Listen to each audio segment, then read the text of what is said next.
बुलंद आवाज में हम लोग गुरु महाराज जी का जय जयकार करें। बोलिए श्री सद्गुरु महाराज की जय, श्री सद्गुरु महाराज की जय, श्री सद्गुरु महाराज की जय। अखंड मंडलाकारं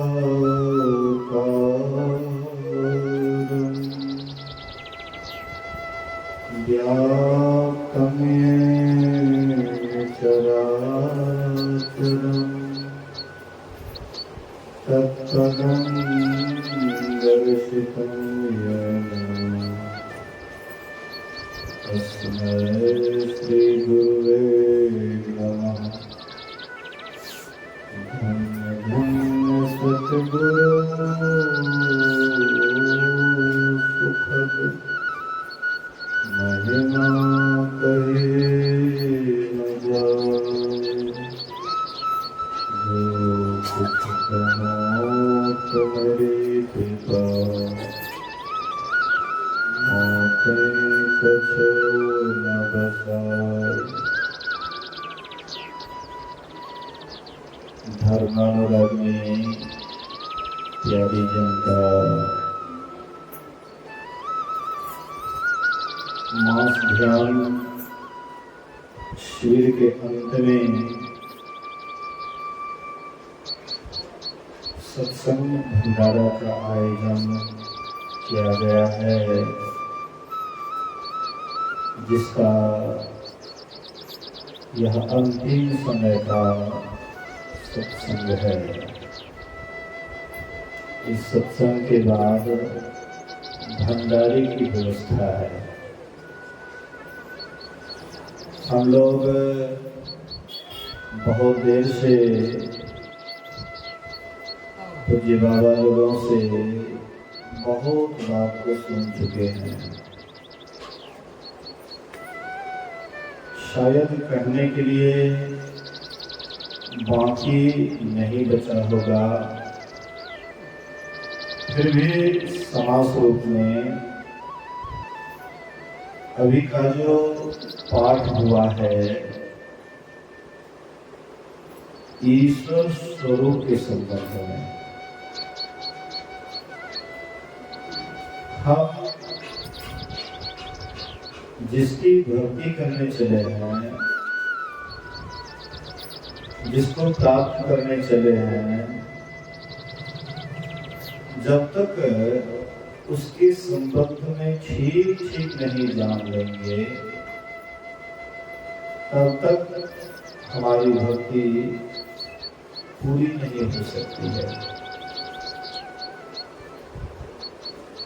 हम जिसकी भी भक्ति करते हैं, पहले उनके स्वरूप को जानना चाहिए और फिर भक्ति करनी चाहिए।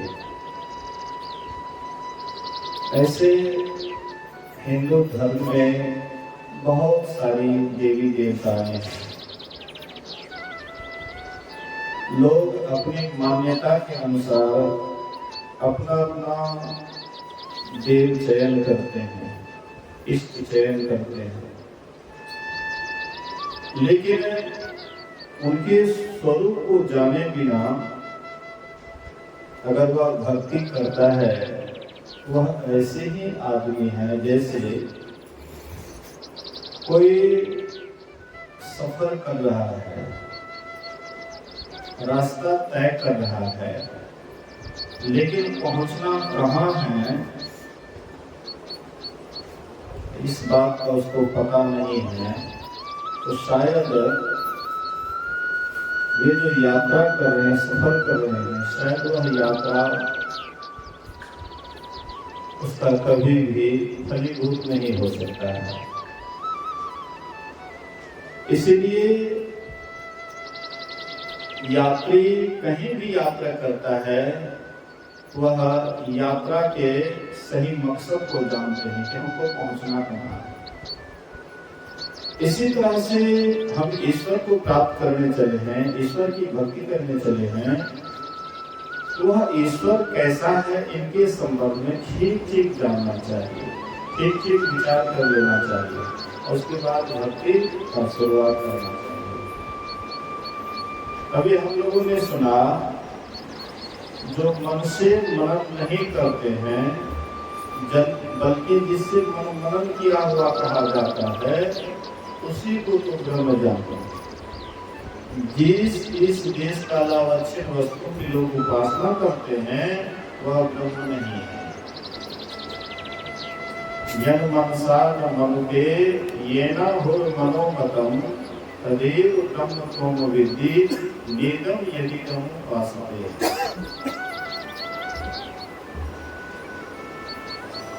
अब थोड़ा सा विचार कीजिए कि हम आपका जो मन मनन करता है, इनको कहीं से शक्ति मिलती है, पावर मिलता है। जैसे अभी आप देख रहे हैं पंखा चल रहा है, लाउड स्पीकर चल रहा है, जितने भी यंत्र हैं ये जो काम कर रहा है, इसको अपना पावर नहीं है, कहीं से पावर इसको मिल रहा है, कहीं से एनर्जी मिल रहा है, इसीलिए यह काम कर रहा है। जितना भी यंत्र है, अगर बिजली गुम हो जाए तो सारा यंत्र कम पड़ जाता है ना। अब उस समय में ये पंखा चलेगा, बिजली गुम हो जाए तो लाउड स्पीकर बोलेंगे। मूल पावर क्या है? बिजली। बिजली के ही कारण जितने भी यंत्र हैं सब काम कर रहा है।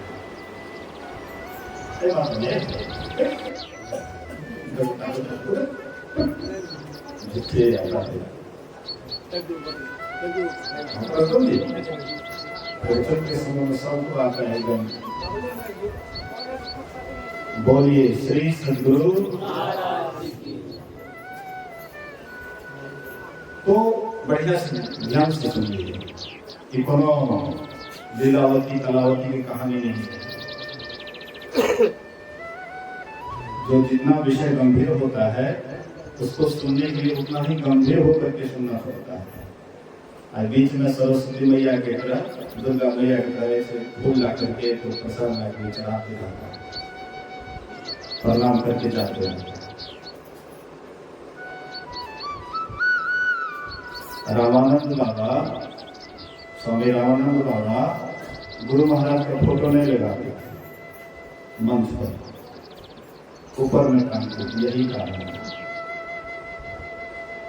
लोग इसको दुर्गा मैया सरस्वती मैया से प्रणाम करते करते कितना गंभीर प्रदर्शन चल रहा है, लेकिन वो ऐसे करेंगे आगे, अगरबत्ती दिखेबे करेंगे। क्या समझ रखा है संतों के ज्ञान को?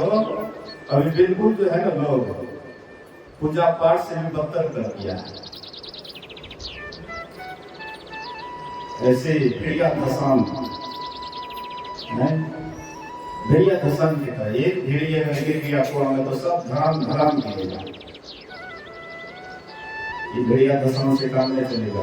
खाली भजन वेद ले लीजिए, ऐसे ही पूजा पाठ करते रहिए, अगरबत्ती दिखाते रहिए जीवन भर, इससे आपका उद्धार नहीं होगा।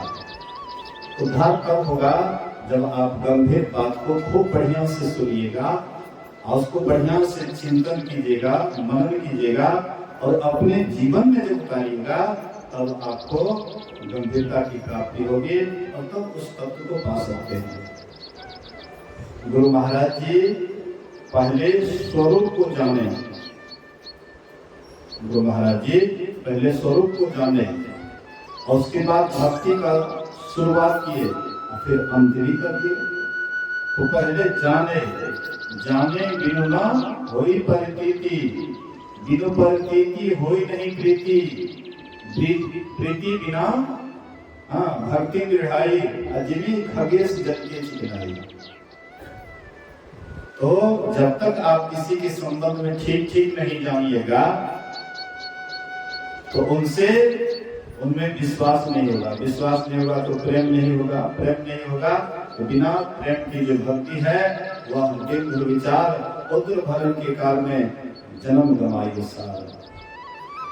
इसलिए स्वरूप को ठीक ठीक जानिए। तो मैं कह रहा था कि अभी जो यंत्र चल रहा है, पंखा चल रहा है, ये सब यंत्र के पीछे बिजली पावर लगा हुआ है। अब बिजली गुम हो जाए सब यंत्र ठप पड़ जाएगा। इसी तरह से हमारी जितनी भी इंद्रियां हैं, केवल मन ही नहीं, जितनी भी इंद्रियां हैं उसको कहीं से पावर मिलता है। मन को आत्मा के द्वारा पावर मिलता है। अब मन और इंद्रियों में पावर होते हैं। मन सभी प्रवृत्तियों का अगुआ है। अगर कोई बुरे मन से कर्म करता है उसका पीछा वैसे ही उसका पीछा वह बुरा उसके पीछे पीछे भाग जाता है, जैसे गाड़ी के बैल के पीछे पीछे उसका पहिया। इसी तरह से अगर कोई भले मन से, पवित्र मन से अगर कोई कर्म करता है तो उसका पीछे पीछे जो छाया कभी उसका साथ में छोड़ता है, उसके पीछे पीछे। कहने का आशा है, मतलब है कि हम आप जो भी इंद्रियां काम करती है, इंद्रियों को पावर देने वाला मन है। अब मन को पावर देने वाला कौन है? आत्मा या आप। आपसे पावर मिलता है मन को और मन पावर देता है इंद्रियों को। मन अगर कहता है इंद्रियों से कि तुम ये बहुत बढ़िया रूप है, उसको देखते रहो, तो मन जैसे इंद्रियों को कहता है तुम देखो, आंख से आंख देखते रहो। कान को अगर मन कहता है कि तुम सुनो, बहुत बढ़िया सुंदर शब्द है, तो कान सुनते रहता है। मतलब मन इंद्रियों को प्रेरित करता है, इंद्रियों को मन से पावर मिलता है और मन को हम आप से पावर मिलता है। तो हम लोग करते क्या है? हम लोग अपने पावर को भूल जाते हैं। हम अपने पावर, अपने शक्ति को भूल जाते हैं और धीरे धीरे मन को ही अपना सब कुछ मान लेते हैं। मन जैसे जैसे कहता है हम वैसे वैसे करने लग जाते हैं। मन जो नहीं कहता है तो हम नहीं करते। मन कहता है अभी सत्संग से उठ जाओ, तो हम उठ जाते हैं। मन कहता नहीं अभी सत्संग में बैठे रहो, बैठे रहते हैं। तो मन ही सभी प्रवृत्तियों का अगुवा है। थोड़ा मन को समझिए कि मन में भी ये जो शक्ति मिलती है कहां से मिलती है? तो हम आपसे ही मिलती है। लेकिन यहाँ होता है क्या? भगवा के बच्चा बिलेरिया लेने जाए, लुगुआ कोई नहीं करती है। बाघ का बच्चा अर्थात हम आप सिंह के बच्चे, बाघ के बच्चे, परमात्मा रूपी बाघ के बच्चे, सिंह के बच्चे, लेकिन मन रूपी बिल्ली के पल्ले में पड़ गए। मन जैसे जैसे नाच नचाता है हम आप वैसे वैसे नाच नाचते हैं। मन को ही नाच नचावे माया। जैसे जैसे मन को माया नाच नचाती है, मन वैसे वैसे नाचता है। लेकिन हम कभी भी मन को समझ नहीं पाते, मन पर संदेह नहीं करते। हम सब कुछ पर संदेह कर देते हैं। हमारे जो पति हैं उस पर संदेह करते हैं, पत्नी है उस पर संदेह करते हैं, भाई है उस पर संदेह करते हैं, बेटा है उस पर संदेह करते हैं, बाप है उस पर संदेह करते हैं। मतलब सब पर संदेह हम करते हैं, लेकिन मन पर कभी भी संदेह नहीं करते हैं। मन को ही हम सब कुछ समझते हैं। इसीलिए मन जो है हमें नाच नचाते रहता है। जैसे जैसे मन कहता है वैसे वैसे हम आप नाचते हैं। कारण होता है कि बाद में यह मन आपको 84 लाख योनियों में धकेल देता है, बस हम कुछ कर नहीं पाते। अब जबकि हमारे ही कारण यह मन, ये इंद्रियां सब जो काम करती हैं हमारे ही कारण करती हैं, लेकिन हम तो इस तरह को जान नहीं पाते। हमारी शक्ति से मालिक हो जाता है मन, हम हो जाते हैं नौकर। मालिक नौकर हो जाता है और नौकर मालिक हो जाता है। मन हमारा नौकर है। हम जो मन को कहें वह मन को करना चाहिए, लेकिन जो मन कहता है हम वही करते हैं। संत महापुरुष क्या करते हैं? संत महात्मा मन पर काबू कर लेते हैं। जो मन को कहता है मन वही करता है, लेकिन हम आप क्या करते हैं? तो मन जो कहता है हम आप वही करते हैं। संतों में हमें अंतर क्यों? संत भगवान के समान क्यों हो जाते हैं? हम सब दिन साधारण क्यों बने रहते हैं? मूल रहस्य को थोड़ा विचार करें कि हम आप साधारण क्यों हैं, संत महात्मा संत भगवान क्यों हो जाते हैं? कारण क्या है?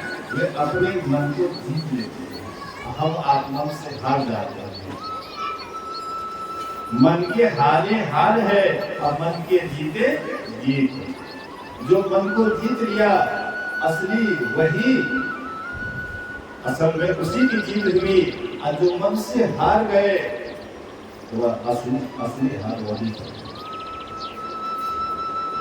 बाहर में कल मैंने कहा था भगवान महावीर के वचन को कि बाहर में आप हजारों योद्धाओं को जीत लें, लेकिन अगर आप अपनी आत्मा को नहीं जीते हैं, ये आपकी असली विजय नहीं है।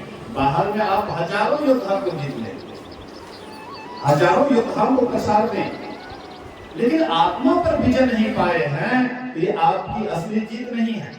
लेकिन बाहर में भले ही शत्रु से हम जीते नहीं, लेकिन अंदर में अगर आत्मा को जीत लिए हैं तो यही सर्वश्रेष्ठ विजय है आपकी। लेकिन हम आप इस रहस्य को नहीं समझ पाते हैं, इसीलिए साधारण सब दिन बन करके रहते हैं। महापुरुष कहते हैं कि सोचो, थोड़ा सा विचार करो, मन पर संदेह करो कि मन तुम्हें क्या क्या करवाता है, इस पर संदेह करना प्रारंभ करो। अगर तुम संदेह मन पर करोगे तो धीरे धीरे मन का अस्तित्व समाप्त हो जाएगा, फिर तुम्हारा अस्तित्व प्रकट हो जाएगा। और जब तुम मन पर संदेह नहीं करोगे, मन पर श्रद्धा करोगे। बहुत आदमी कहते हैं कि आजकल लोगों के अंदर में श्रद्धा घटते जा रहा है। लोग यदा कदा कहते हैं आजकल लोगों के मन में श्रद्धा घटते जाता है, साधु के प्रति तो देवता के प्रति तो भगवान के प्रति, लोगों की श्रद्धा घटते जाता है। लेकिन अगर आप विचार कीजिएगा तो लोगों की श्रद्धा घटता नहीं है, मन के प्रति बढ़ते जा रहा है।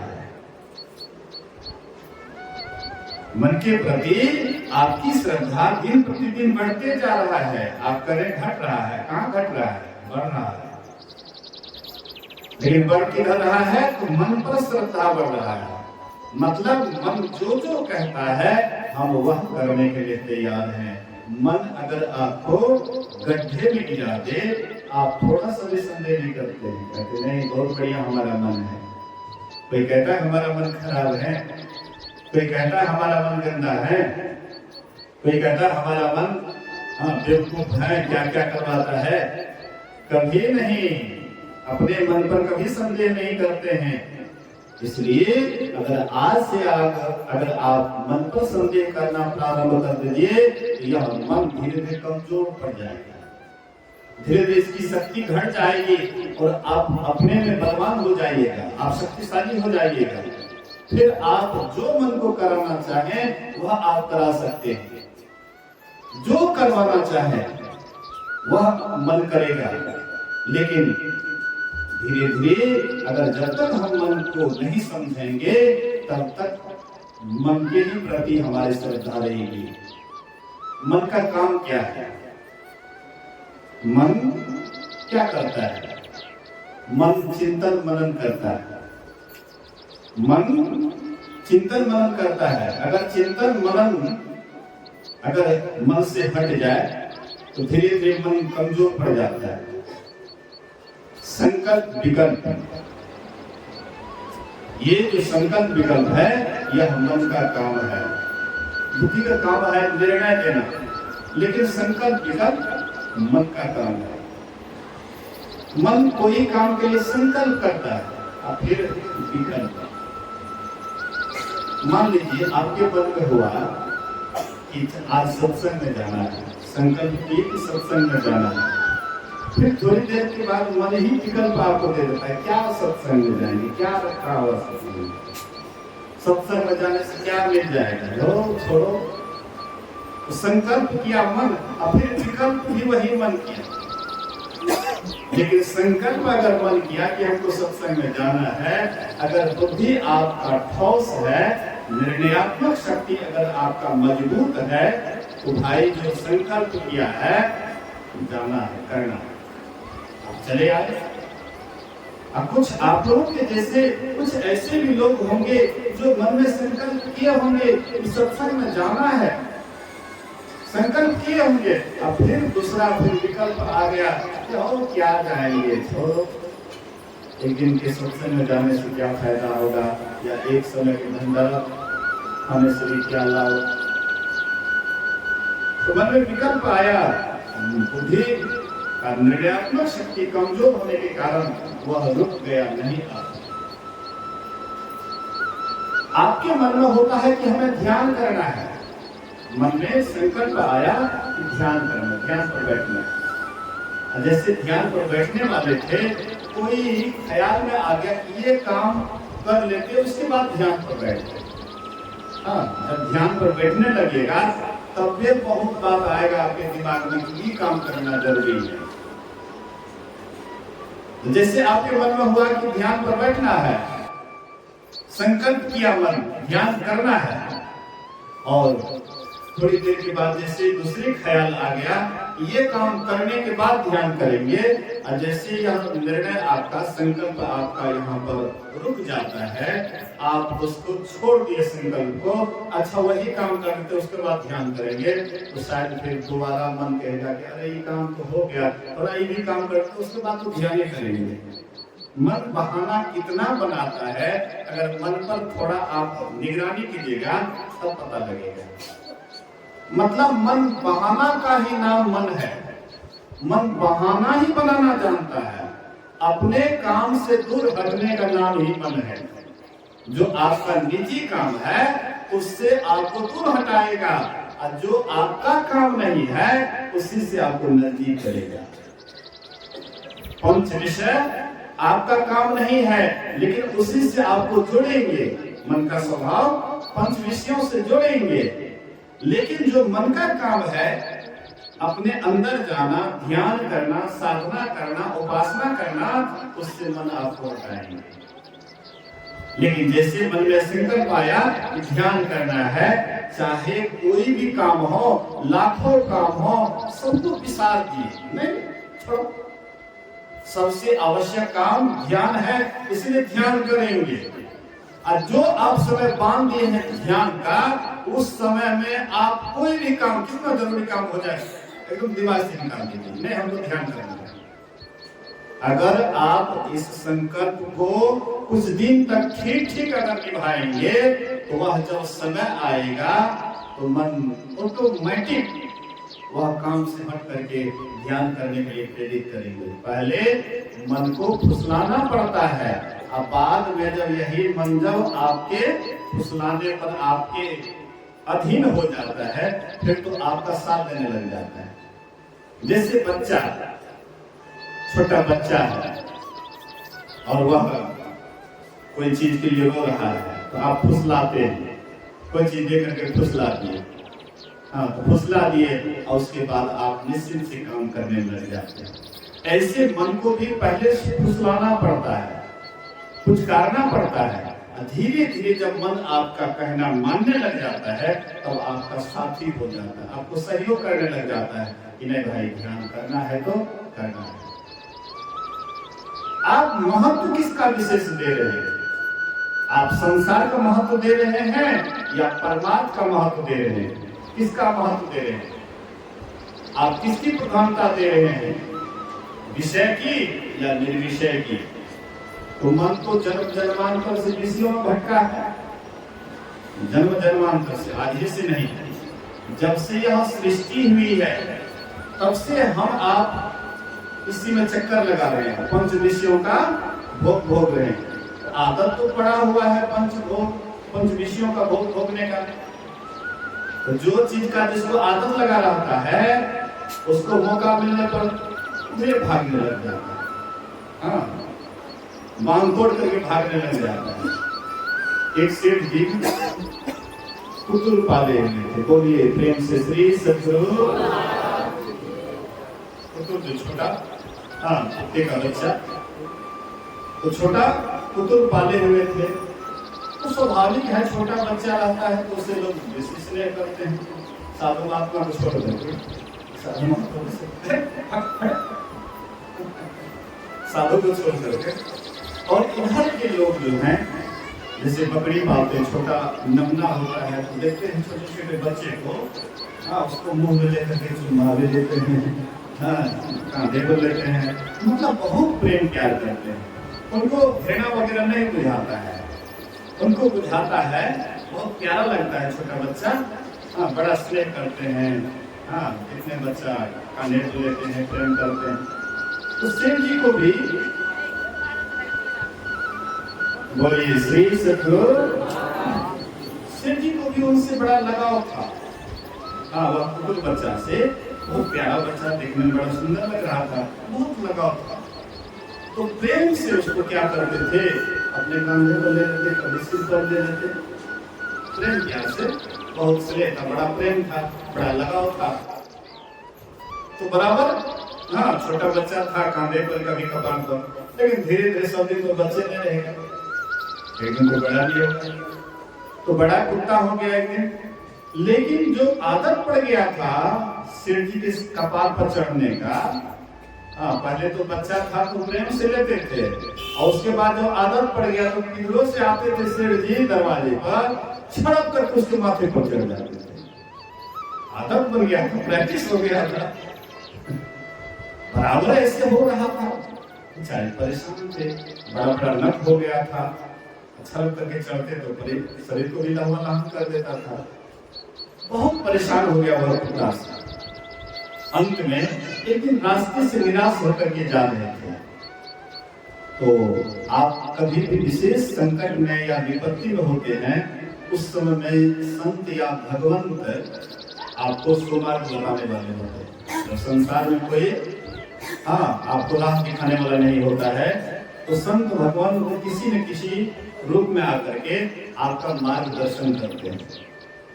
तो ऐसे ही सेठ जी बड़े उदास होकर के जा रहे थे रास्ते से, उधर से एक महात्मा जी आ रहे थे, देखिए बड़े उदास हैं। अरे सेठ जी बड़ा उदास देखते हैं, क्या बात है?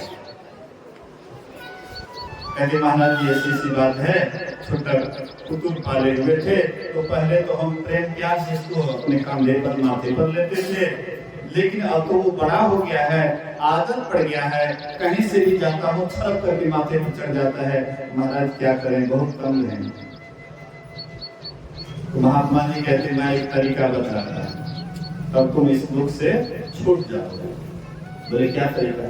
तो तुम जब भी जाओ घूमने के लिए एक छड़ी रखो, एक छड़ी रखो, जब भी घूमने के लिए जाओ, उधर से तुम दरवाजे पर आओगे तो वह दौड़ करके आएगा तुम्हारे माथे पर बैठने के लिए। इसलिए तुम उस समय में ममता मत रखना, धड़ाक दो चार छड़ी दे देना, तो क्या करेंगे, भाग जाए। कुछ दिन की बात है, कुछ दिन तुम ऐसे करोगे, धीरे धीरे जब उसका आदत छूट जाएगा फिर इस दुख से तुम मुक्त हो जाओगे। सिर्फ वही किए, जब भी जाते टहलने के लिए छड़ी लेकर के जाते, और घर से आते तो कुत्ता जैसे छड़प करके चढ़ना चाहता, दो चार छड़ी जमा देते थे, कुत्ता के क्या करके भाग जाता था। 2-4-10 दिन 5 दिन ऐसे किए, धीरे धीरे इसका आदत दूर हो गया, इससे भी इस दुख से मुक्त हुए। बोलिए श्री सद्गुरु। ये तो सेठ जी की कहानी है, ये कहानी सब के ऊपर ये लागू है। पहले तो हम प्रेम प्यार से मन को अपने कपार पर बैठाते हैं। हे मन, तो ही गुरु, तो ही मास्टर, तो ही सब कुछ, मतलब मन को ही सब कुछ समझ लेते हैं। बाद में जब मन से परेशान हो जाते हैं, और जब आपको कोई राह बताने वाला नहीं होता है, तो महापुरुष, संत महापुरुष आपको राह दिखाते हैं कि देखो, ये मन की कुत्ता से तुम परेशान हो गए हो, तो पहले तुम छड़ी इसको मारो, छड़ी मारो।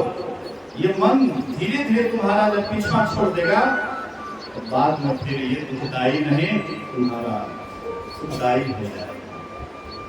तुमको तब सहयोग करने लगेंगे। पहले तो ये सहयोग नहीं करेंगे, क्योंकि जो रास्ता जिसको दिखा हुआ नहीं है, वो रास्ता पर उसको कहिए चलने के लिए, उसका मन नहीं कहेगा चलने, क्योंकि कभी देखा ही नहीं है। कभी हम 10 रुपया देखे हुए हैं, 100 टकिया नहीं देखे हैं, लेकिन वो मार्ग भी नहीं जानते 100 टकिया का मार्ग किधर है। तो 10 टकिए में हम बड़े प्रसन्न रहते, खुश रहते हैं। लेकिन थोड़ा अगर जिधर हम जा रहे हैं उसके विपरीत अगर थोड़ा आगे बढ़ना पड़े, उसके बाद 100 टकिया मिलेगा, तो 10 टकिया का ख्याल रहेगा। स्वाभाविक है 10 टकिया का ख्याल हट जाएगा दिमाग से। ऐसे ही हम आप विषयों में जो डुबकी लगा रहे हैं, विषय में जो दौड़ रहे हैं, तो 10 टकिया बड़ा सुख है। लेकिन 100 टकिया का सुख नहीं जानते हैं, तो 10 टकिया भी बहुत बुझाता है। अगर 100 टकिया का सुख मिलेगा, और 100 टकिया का सुख वैसे नहीं मिलेगा। मान लीजिए कोई पढ़ाई लिखाई नहीं किए, या पढ़ाई लिखाई किए लेकिन नौकरी के लिए प्रयास नहीं किए, नौकरी नहीं मिली, तो मजदूरी करते हैं तो 200-400-500 रुपया उसको मिलता है। और कोई खूब मेहनत करके नौकरी प्राप्त किए, नौकरी लिए, उसका तनख्वाह देख लीजिए, ज्यादा से ज्यादा है, अच्छी कमाई है उसको। इसी तरह से मेहनत किए, उसके बाद नौकरी प्राप्त किए। वैसे ही साधना में भी कोई मेहनत करते हैं, ऊपर उठने के लिए कोई मेहनत करते हैं, और तब जब 10 टकिया से जब उसको 100 टकिया मिलने लग जाता है, तब कहता ओहो, इतना दिन जो विषय में फंसे हुए थे, तो 10 टकिए था, हमें 100 टकिया मिलता है। लेकिन उसी से उसको संतोष नहीं होता कि 100 टकिया मिलने लगा तो बस हो गया। अच्छा, मान लीजिए आपको मजदूरी 500 रुपया मिलता है, और उसके बाद 1000 मिलने लगे, तो आपको संतोष हो जाता है कि अब 1000 से आगे नहीं बढ़ेंगे। मास्टर, शिक्षक लोग देखते हैं धरना बना देते हैं, इतना ही तनख्वाह से काम नहीं चलेगा। चाहे पढ़ाई लिखाई स्कूल में हो या नहीं हो, उससे मतलब नहीं है, लेकिन प्रदर्शन जारी है, क्योंकि तनख्वाह बढ़ाइए, इतना से काम नहीं चलेगा। ऐसे ही जैसे आप सांसारिक लाभ में आपको संतोष नहीं होता है, कहते और ज्यादा से ज्यादा हो, वैसे ही जब साधक अंदर धंसता है और जब उसको नवरी का सुख मिलता है, तब फिर उसको संतोष नहीं होता है। हाँ, गलिए तो अंदर में देखिए तो बड़ा नीक लागे, ओहो सुने भी वो बड़ा नीक लागे, तो कटा सुनती है कि हम लागे से, और कटा सुनती है, सुने सुने जो और मधुर मधुर जो शब्द हुए लाइन से, ओहो लागे से ओकरो से बढ़िया, हाँ ओकरो से बढ़िया, मतलब इतना उसको आनंद उठाने लग जाता है, इतना आनंद उठाने लग जाता है कि विषय की तरफ जाने की उनकी इच्छा ही नहीं होती है। ये तो बेकार पड़े हुए थे विषय में, इसमें तो एकदम ना के बराबर सुख मिल रहा है। जैसे कुत्ता सूखा हड्डी चबाता है और बीच बीच में निकाल करके भी देखता है, उसी का मसभेद जब कट जाता है, उसी का खून लग जाता है हड्डी, सूखा हड्डी में, तो कुत्ता सोचता है कि हड्डी से खून निकल रहा है और उसको बढ़िया से चबाने लग जाता है।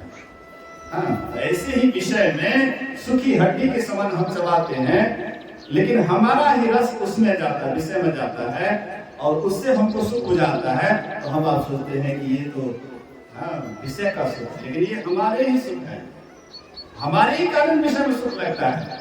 अगर हम ना रहें तो क्या विषय में सुख लगेगा? अच्छा मान लीजिए भोजन बड़ा स्वादिष्ट है, तो भोजन बड़ा स्वादिष्ट है, आज जिसका रस बनना मुंह में बंद हो गया है उसको कितना बढ़िया स्वाद मिलेगा। लार आना बंद हो गया है, लार ही रुक गया है, उसको स्वाद लगेगा भोजन? लार से ही तो आपको स्वाद मिलता है। जैसे जैसे आप भोजन करते हैं लार से मिलता है तो आपको बड़ा स्वादिष्ट मालूम होता है।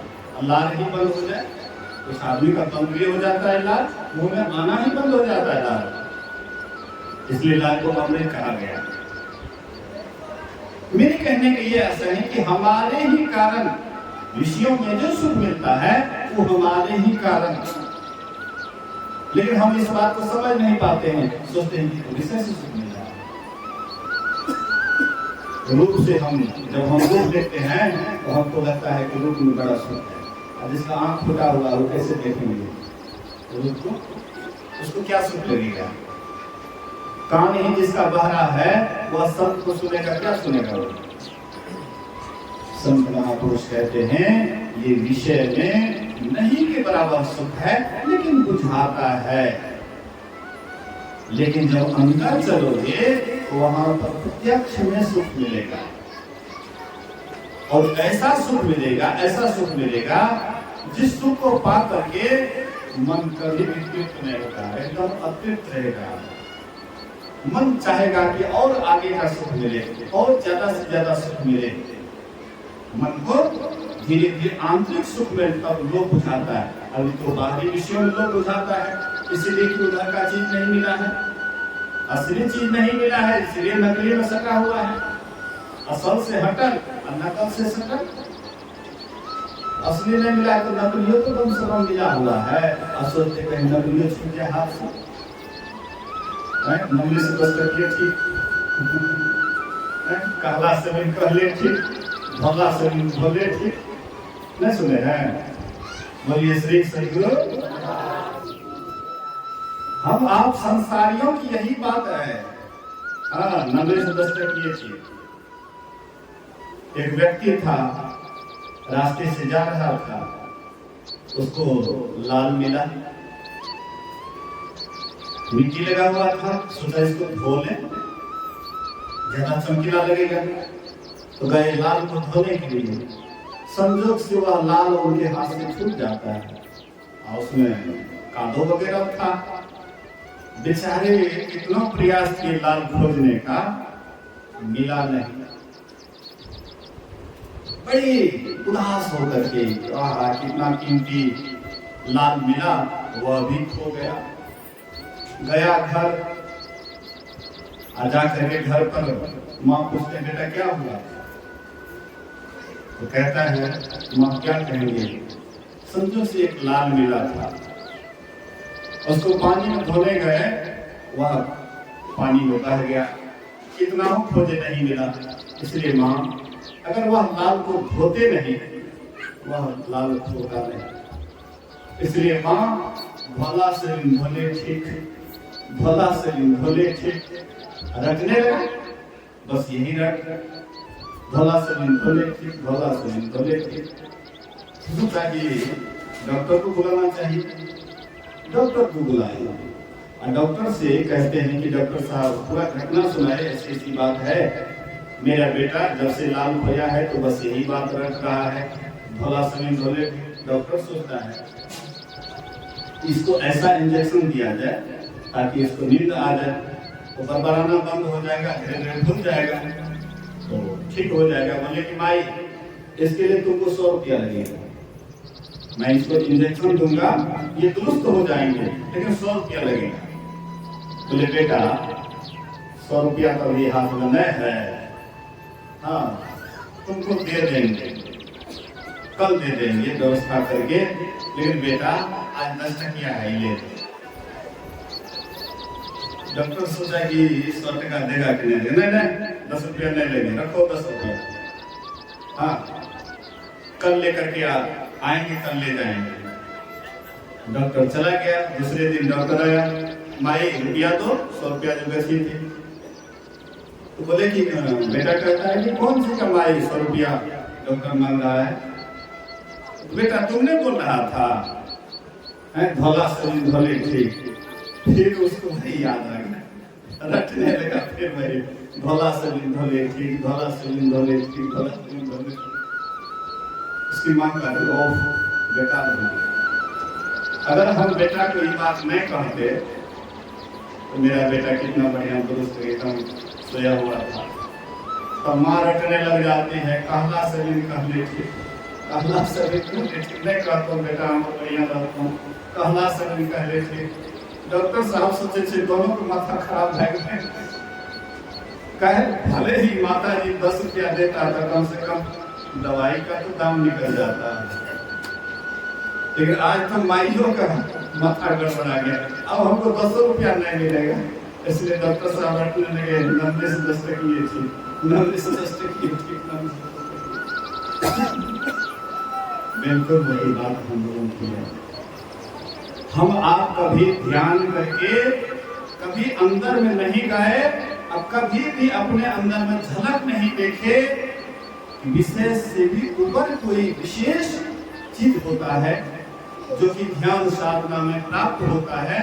उस चीज से सब दिन वंचित होने के कारण, असली सुख नहीं मिलने के कारण हम आप सोचते हैं कि यही परिवार, यही विषय जो भी मिलता है कम से कम 10 तक तो मिल रहा है, कहीं इसको छोड़ करके बाबा जी बन जाएंगे। हाँ, कहीं वो भी प्राप्त नहीं हुआ तब तो न भैया का गधा न घर का नाम हाथ, तब तो व्यर्थ चला जाएगा समय। लेकिन नहीं, जो भी उस रास्ते पर चलते हैं वे खाली नहीं आता है। अरे कम से कम नहीं कुछ मिलेगा, लेकिन कुछ तो जरूर मिलेगा। आप ध्यान प्रारंभ कर दीजिए, नहीं ज्यादा तो कुछ ना कुछ मिलेगा। कुछ ना कुछ मिलने से क्या मतलब है? ये धन संपत्ति है। हम लोग तो ध्यान करते हैं तो मन में मानते हैं कि हमें जो सत्संग करे छिए, ध्यान करे छिए, हमरा बढ़िया घर हेते, खूब जरगर बैंक बैलेंस हेते, पलोट के पलोट खरीद लेबे, क्या हम सत्संग ध्यान करे छिए।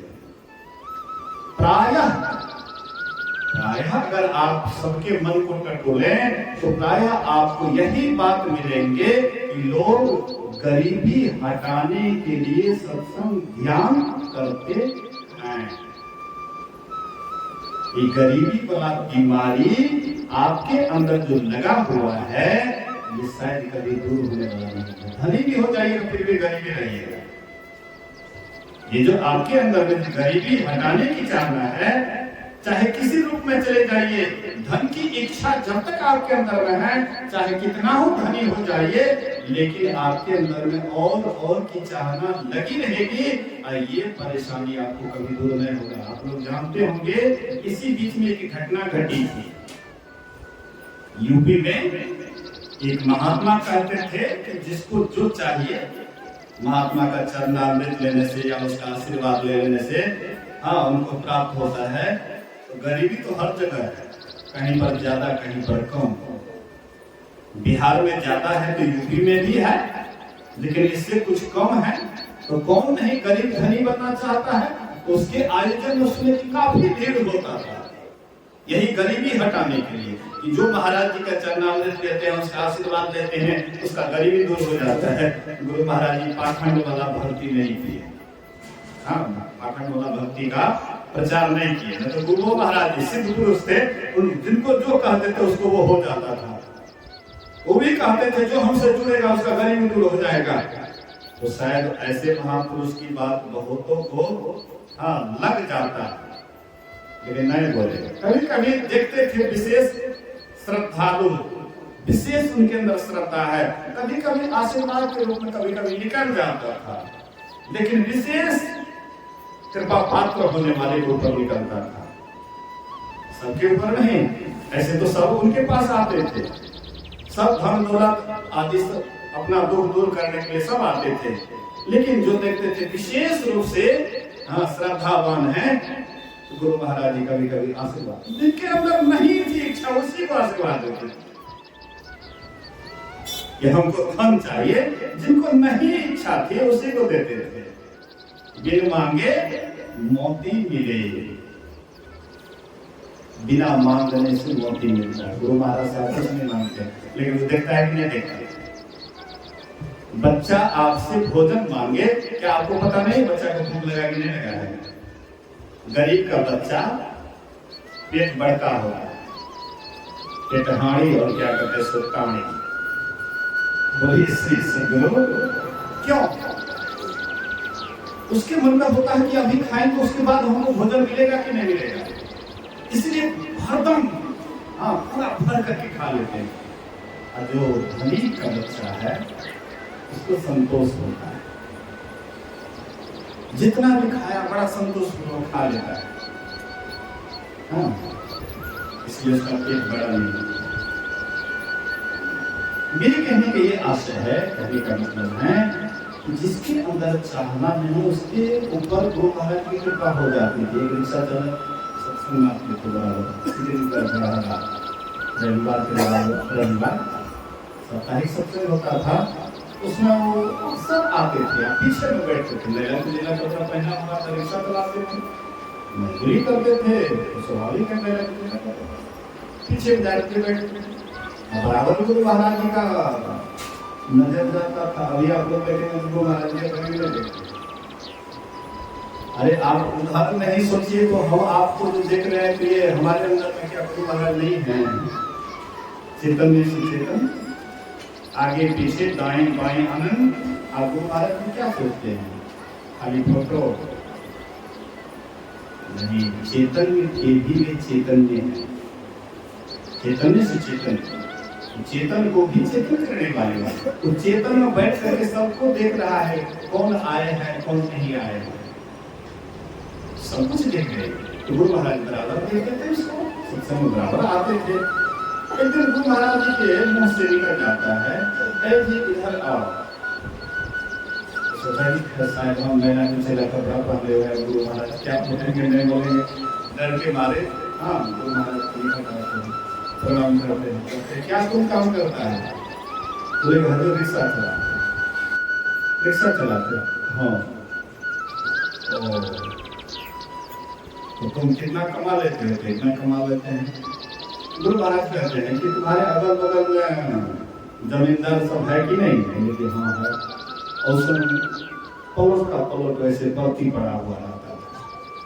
लोग खेती का तरीका नहीं जानते थे, टेक्नोलॉजी का समय नहीं था, इतना लोग हाँ विज्ञान इतना बढ़ा हुआ नहीं था, इसीलिए लोग खेती बाड़ी नहीं करना जानते थे। प्लॉट का प्लॉट खाली था। गुरु महाराज कहते हैं कि किसी जमींदार से तुम मनगुजारी पर जमीन ले लेना।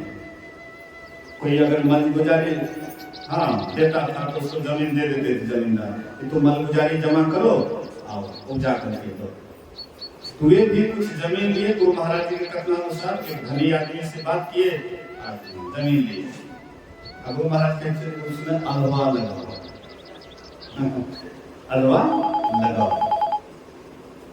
तो अलवा लगाए। अलवा लगाने के बाद इतना भला अलवा, इतना भला, गुरु महाराज सीधा डायरेक्ट में आशीर्वाद देते थे, इनडायरेक्ट देते थे, घुमा करके, जिससे कि लोगों को पता नहीं लगे कि आशीर्वाद दिए तो ऐसा हो गया। और उसे अगर करते तब तो पूरा दुनिया उलट जाता। तो बोले कि अलवा लगाओ। अलवा लगाए, खूब फला अलवा, एकदम गाड़ी का गाड़ी एकदम बेचते गए, धीरे धीरे उनके पास में बहुत कुछ हो गया। प्लॉट का प्लॉट जमीन खरीद लिए, शहर बाजार में जमीन लेके 2 चक्का 4 चक्का आदि आदि, मतलब बहुत हाँ धन बढ़ गया। लेकिन इच्छा नहीं थी उनके अंदर। भीख मंगा तो कभी भीख नहीं मिलता है। हाँ भीख मंगा आता है ना, इधर कहाँ आता है? थोड़ा बहुत जो होता है दे देते हैं, जो नहीं मांगता है उसको लोग उठा करके देते हैं। गुरु महाराज जी कुछ नहीं मांगते थे, लोग एकदम जमते थे। कहने का आशय है, मतलब है कि हम आप गरीबी दूर करना चाहते हैं, लेकिन गरीबी दूर होता नहीं है। ये गरीबी मन की हालत है। शरीर या संसार में कमी के कारण ये गरीबी है, ऐसी बात नहीं। मन की एक व्यवस्था है, मन ही इसका कारण है। तो यूपी में वही आशीर्वाद के कारण घटना ऐसी घटी, हाँ, कि मतलब महाराज जी जो जा रहे थे, लोग उसके पीछे या आगे जो भी कारण हो, उसमें बहुत आदमी दबा गए और 122 आदमी से ज्यादा वहां पर लोग मर गए। वही अंधाधुंध में गरीबी हटाने के कारण महापुरुष कहते हैं, जब तक तुम्हारे अंदर ये सब बात रहेगा, गरीबी दूर करने के लिए तुम ध्यान साधना कभी आगे नहीं बढ़ सकते। संतोष जितना ही है उसी में अगर तुम संतुष्ट हो और बाहरी संसार का काम करते हुए अगर तुम भीतर फंसने के लिए कोशिश करते हो, तो जो कोशिश करेगा आज न कल उसको सफलता मिलती है। कोशिश अगर जारी रहे तो आज न कल सफलता मिलती है। आपके अंदर है कि भीतर हम प्रवेश करें, अंदर में जाएं, ध्यान साधना प्रगति हो, अंदर धंसें। बराबर अगर आपके अंदर यह गति रहेगी, ख्याल रहेगा, एक न एक दिन आप पहुंच जाएंगे। लेकिन करेंगे तब ना, करेंगे नहीं तो कैसे फंसेंगे?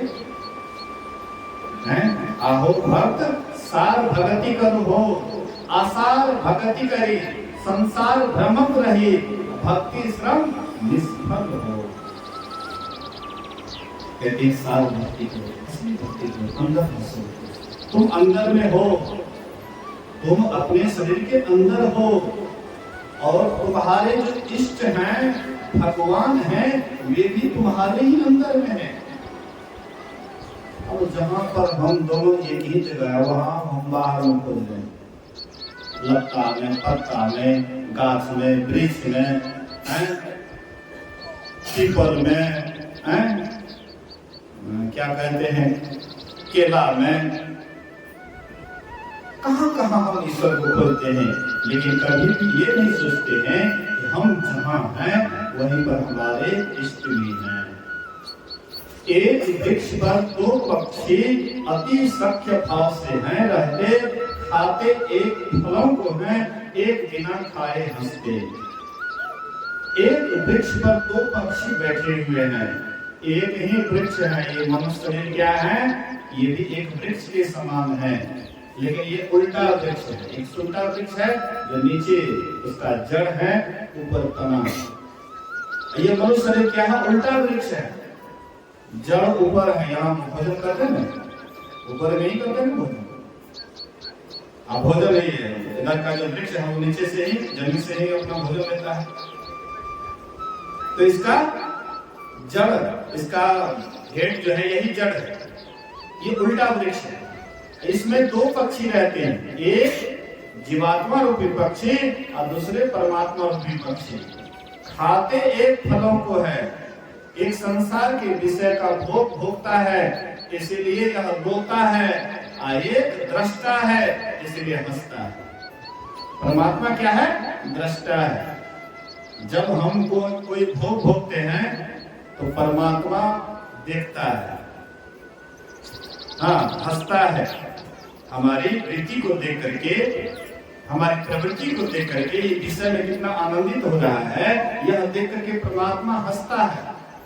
उसके बाद जब यह जीव रोता है, पहले भोगता है, भोग से रोग होता है, और रोग जब उसको पीड़ाने लग जाता है, तब जब यह रोता है तो परमात्मा तब भी हंसता है। परमात्मा तब भी हंसता है, क्योंकि वे दृष्टा है। जो दृष्टा है वही हंसता है, जो भोगता है वही रोता है। तो हम आप विषय के भोगी हैं, जन्म जन्म से विषयों का भोग किए हुए हैं, इसलिए विषय में मन रमा रहता है। माया में मन ऐसो रमे, जस रम सो भजन में मन ऐसो रमे जस रम सो माया। गुरु महाराज कहते हैं कि मेरा मन जैसे माया में रमा हुआ है ऐसे भजन में भी रम जाए। तो मन भजन में कैसे रमेगा? ये ऐसे तो रमने वाला है नहीं, इसको पहले हिस्सक लगाना पड़ता है, आदत लगाना पड़ता है।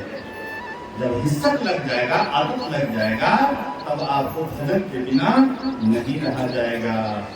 तब आपको लगेगा बिना भजन किए हुए आपको चैन नहीं मिल जाएगा, मन बेचैन रहेगा। हाँ, मन कहेगा ओहो ध्यान कर लेते, ध्यान का समय हो गया। जिस दिन आपसे ध्यान छूट जाएगा मन पछताने लग जाता है कि आज ध्यान छूट गया और नहीं किए। यही पछताया हुआ मन जब फिर दूसरी बार बैठता है तो बड़ा आनंद हो जाता है। लेकिन आप ध्यान नहीं किए, मन कहता है कि वो ध्यान नहीं किए, नहीं किए, कोनो बात नहीं, टाल दिए, बहाना कर दिए, नहीं किए कोई बात नहीं, तो फिर मन दोबारा करना नहीं चाहता। मतलब आपका मन पूरा कागज है, इस पर आप जो लिखना चाहें लिख सकते हैं, लेकिन विषय का पहले से कालिक होता हुआ इस मन पर एक जन्म से नहीं कई जन्मों से विषयों का कालिक होता हुआ है। एकाएक चाहते इसको साफ करने के लिए, तो हम लोग क्या करते हैं, तो शरीर को रगड़ते हैं, बढ़िया बढ़िया तेल लगाते हैं, साबुन लगाते हैं, शैम्पू लगाते हैं, लेकिन मन को साफ करना भूल ही जाते हैं। बाहरी में गुरु महाराज खूब अगरबत्ती दिखाते हैं, खूब फूल चढ़ाते हैं, अंतर मैल चहल के लागे और बाहर तन का धोवे है। अविगत मूर्ति महल के भीतर वाका पंथ न जोवे है। जो तुम्हारे भीतर में है उसको तुम बाहर में देख रहे हो। धोना था मन भूल गया तो धोता रहा तने मल भर के। घर का ईश्वर भूले गया तो तीरथ करता चल चल के। धोना था मन भूल गया तो धोता रहा तने मल मल के। इस शरीर को कितनों मलमल करके धोइएगा, स्नान कीजिएगा। जैसे गुरु महाराज कहते थे इस शरीर को कितना हो तेल उत्तम लगा करके स्नान करो, लेकिन शरीर का मैल कभी भी पूरा का पूरा दूर नहीं हो सकता है। इसी तरह से बाहर में कितना हो दिखावा करें, कितना हो पूजा पाठ करें, लेकिन भीतर में जो दूषित चित्त है कि कभी साफ नहीं होगा। साफ तब होगा जब अपने अंदर झांकेंगे, अपने अंदर धसेंगे। अपने अंदर धसने के लिए ही ध्यान किया जाता है, साधना किया जाता है। इसलिए सब आदमी, प्रत्येक आदमी को चाहिए कि कम से कम त्रिकाल संध्या करें, 3 समय कम से कम ध्यान करें। जब आपको भिनसर में नींद टूटे उस समय देख लीजिए,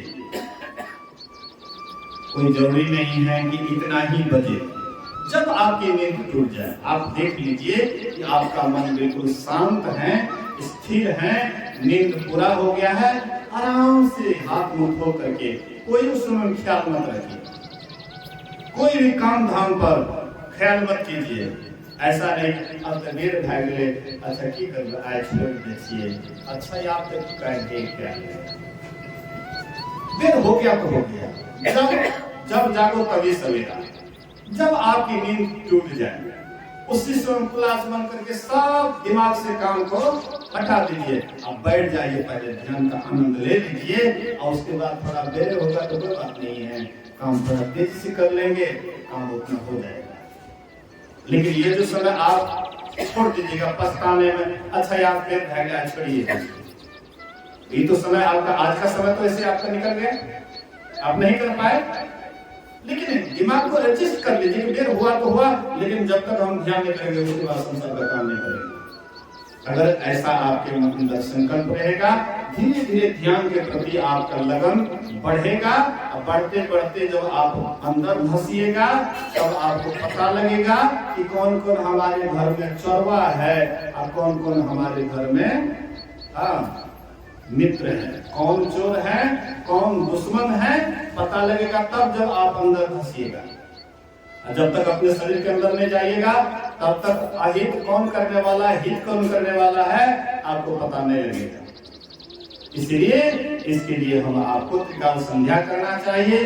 कम से कम सुबह शाम स्तुति विनती 2 समय कम से कम स्तुति विनती करना चाहिए, त्रिकाल संध्या ध्यान करना चाहिए और साथ साथ संसार का काम भी करना चाहिए। क्योंकि सदाचार पूर्वक अगर संसार का काम करेंगे तो संसार में भी 2 पैसा होगा और परमात्मा के लिए समय समय पर ध्यान साधना कीजिएगा।